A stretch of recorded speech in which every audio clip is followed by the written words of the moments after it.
Now, if you're just watching this on YouTube Live, you're going to go to tarasweiger.com/pay, sign up. You'll get a link in your email that takes you to this page where you can download this tracking sheet. This is a template that I use to track my numbers month by month, and I'm going to open it up.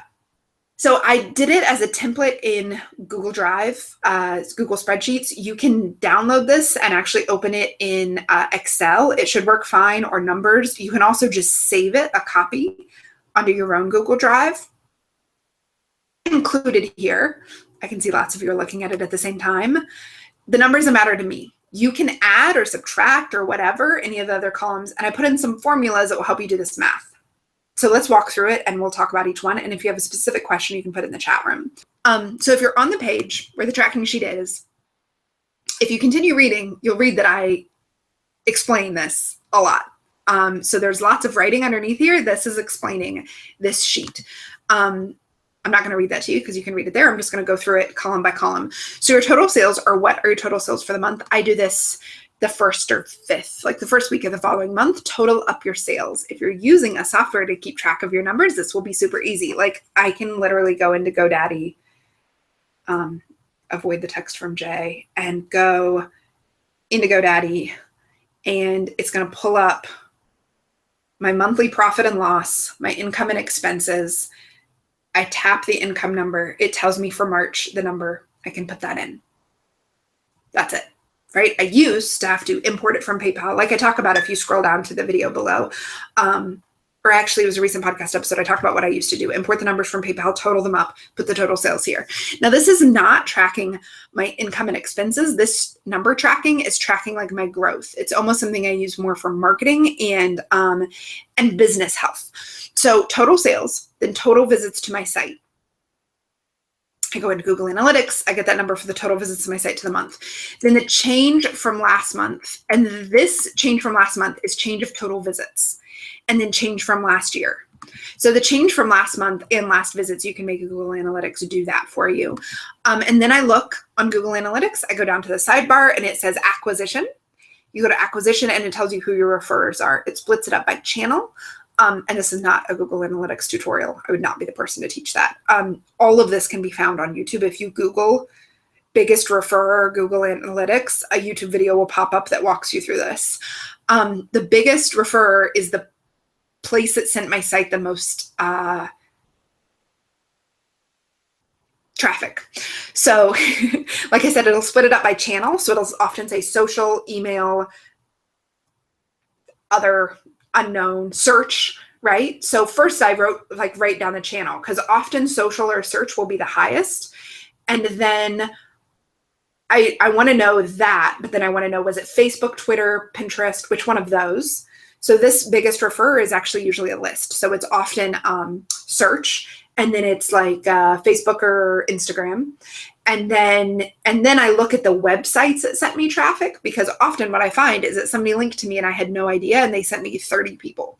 It's also really helpful if I write a guest post for a site and then I see like they were like the 6th referrer down and somebody posted about me. By the way, Ravelry in the past for 2016 was my biggest referrer because in a couple forum threads, people asked a question, somebody answered and said, Tara Sweiger's podcast, blah, blah, blah, or Tara Sweiger's class, blah, blah, blah. And they linked to my site. And that was such a bigger people coming to my site than it was anything else I wrote. And I was in magazines and wrote articles and I did webinars with people. And the biggest referrer was just someone recommending to somebody else my site. So, and by the way, if you have questions about what I'm saying, post them in the chat room and I'll answer. Email subscribers. I go into my list. I look at my total number. What kind of bums me out is that this was much easier to see in MailChimp than it is in ConvertKit. So I kind of have to look at ConvertKit on the first in order to see my number of email subscribers. If I look today, it's going to also include the people who've joined. Then change from last month. If I have the number there for last month, I can see, I have 9 comments in here. If you click that, you'll see I subtract last month from this month. There's a formula in there that already does that. Then conversion rate. So this is an important number that I don't think a lot of you do. And actually, if you click, you'll see my comment there. So the conversion rate is, I have a formula there that will take website visits divided by new subscribers.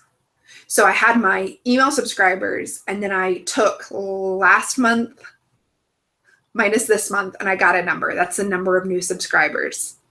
Okay. So total website visits. I said total website visits. Let's look at that formula. What is that? Okay. So it's total new subscribers divided by total website visitors is the conversion rate. Now, keep in mind that most of the people who visit my website are already on my email list. So my conversion rate isn't going to be huge because a lot of the people are not new members. But that does tell me what percentage of my traffic becomes subscribers. That's a super good number to know. Also, then when you hold experiments to grow your list, like say adding a new sign-up box at the bottom of each blog post, adding a pop-up to the page, doing a new, hey, sign up and you'll get my free tracking template. If I've done experiments like that, I can then see what's working because did it raise my number from last month or not? Okay, that's why that's useful. And again, this isn't related really to paying yourself. This is related to like marketing experiments. But I included this because we're talking all about tracking numbers and accountability. And I think this is really useful. And people always ask me, what do you use? This is what I use. And then the next question is worth of one subscriber per month. So for that, I take the total sales, which I put in that first column, divided by the total number of subscribers. And that tells me the worth of one subscriber. I'm just going to be honest with you guys. This number is super fascinating to me for a couple of reasons. One, I have so many friends with over 10,000 subscribers, and they make much less per month than I do. And we openly talk about it, right? It's not like it's a secret. And I have much fewer subscribers, but make much more per subscriber, partly because maybe my products are higher priced, right? Like if you're a knitwear designer and each product is only $6, it's going to be different than if somebody sells something for $200. That's just going to be different. But this number lets me know, like in a month that I launched something, this number is always higher. In a month that I didn't launch anything, the number is always a little bit lower. But are people still like going and buying my books or the courses that are just available on my site all the time? Or did I get paid from a teaching gig and I got a bunch of new subscribers and I got paid from that teaching gig?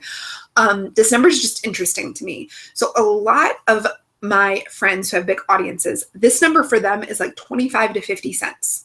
For me, this number goes in between $2 and $4 a subscriber. And this is per month. So some months are going to be lower, some months are going to be higher, things are going to change. If I did something that got a bunch of subscribers who weren't really my people, right? Like if I'm on the Today Show and I'm talking about comic book shops, I'm going to get a bunch of new subscribers, but those are not going to translate into sales.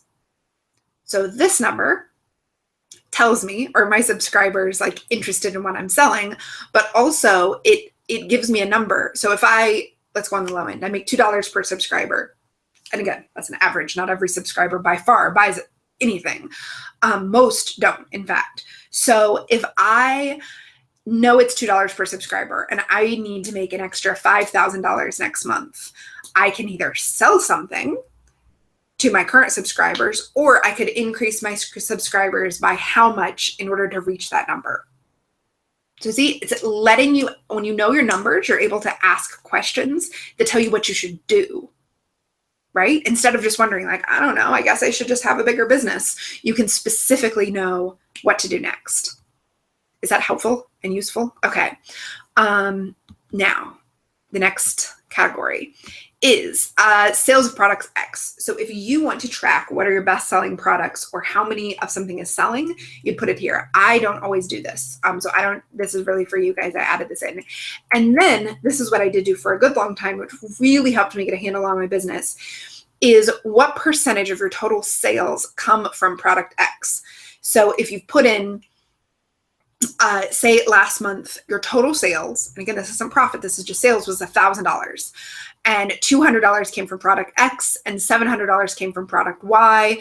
It might be really obvious that what percentages come from what, but if your numbers are fuzzier, right? Like you made 350 and 75 came from here and 265 came from here, it's useful to know your percentages.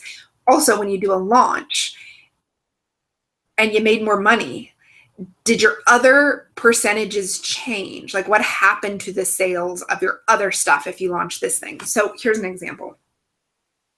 My lips are super dry. I had somebody yesterday in the Starship say, I want to increase my sales, but I have a couple of different income streams. I'm a pattern designer, I'm a tech editor, and maybe they do teaching, let's just say. But if I focus, so I want to increase pattern sales. And I was like, great, then you need to focus all your marketing energy on increasing pattern sales. But if I do that, will I lose tech editing sales? And what about teaching gigs? And I said, well, look, you're not going to, and this conversation went on for a while, so this is a shortened version of it. You're not going to stop like offering tech editing services. What you're going to do though is focus your marketing energy, like your emails and your Instagram, on your patterns and sending people to your website, which by the way, is where they can find out about tech editing.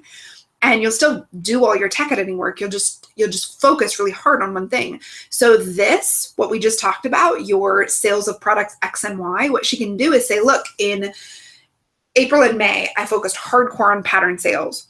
My sales of tech editing in the months before were $500. When I focused hardcore on pattern sales, either she's going to see her tech editing income decrease and hopefully her pattern sales increase, or she's going to see her tech editing stay the same and her sales increase. That's a good thing because that just means more money. Or because she's more effectively sending people back to her site, she's going to see them both increase. That's why it's important to track that, because we get afraid of like focusing on one thing. But if you track that, you can see actually what I find. So right now, for the past month, all I've done is talk about profitability and profit. And yet I sold more of my crafter marketing courses, more Map Your Business and crafter Market Yourself than I did in the previous months, because I had a very focused focus, and people were sending people and referring those podcasts and talking about my work, which was sending more people back to my website. So a focus did not hurt my sales of other things. And then I also put social media number 1 in the next column, because people say I want to grow my Instagram subscribers.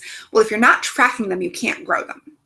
So you need to track your Instagram or your Facebook or whatever, but I would focus on one and grow that one. So this year I'm focusing on YouTube.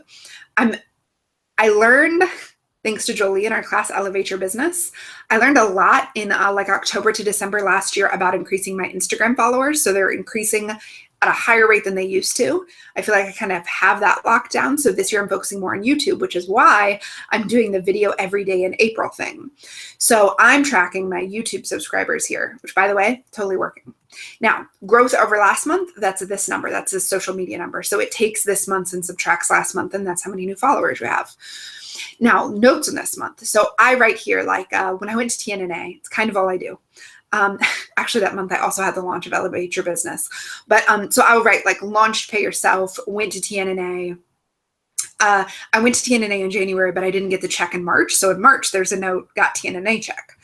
And then results of experiments. So if you experimented with whatever, hashtag commenting on Instagram, write that down in your notes, and then any results you saw from it. So my followers went from 2 a day to 12 a day. That's what I mean by results of experiment. And then that's it. So that is this Biz Stats template. It's a place for you just to track your stats. Oh, at the very bottom, it says total year to date. And if you scroll over towards the first column, so that's going to total up your sales per date, hopefully. Yeah. And then you put your goal under it. So if you've set a goal for the year, so if your goal is $10,000 this year, it will total up your year to date. Then you put your goal, and then it tells you how much you need for your goal. Now you can then divide that by how many months you have left. You can divide it by quarter. You can divide it however you want and figure it out however you want. But at least that gives you a clear vision of how close you are, as opposed to just waiting until December and seeing how it works out. So that's the free tracking template, the Biz Stats template. I hope that helped.